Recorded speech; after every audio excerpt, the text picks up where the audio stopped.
বিশ্বনবী নিজের মাকে বেশি দিন পাননি। বিশ্বনবীর বয়স যখন 6 তখন ওনার আম্মাজান পৃথিবী থেকে ইন্তেকাল করেন।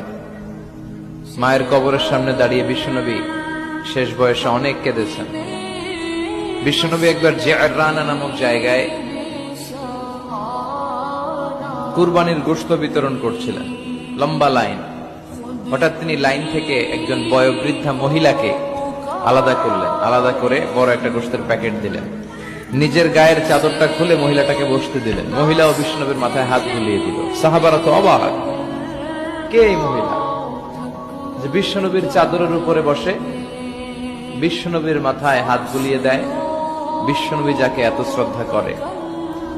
সাহাবারা বললেন, ইয়া রাসূলুল্লাহ মান হাযিহিল মারআ, এই নারীটাকে? বিশ্বনবী বললেন, এই নারীটা হচ্ছে আমার দুধমা হালিমা।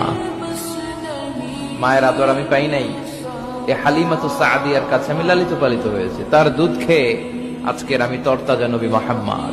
সাহাবারা তো অবাক, কে এই মহিলা যে বিশ্বনবীর চাদরের উপরে বসে, বিশ্বনবীর মাথায় হাত বুলিয়ে দেয়,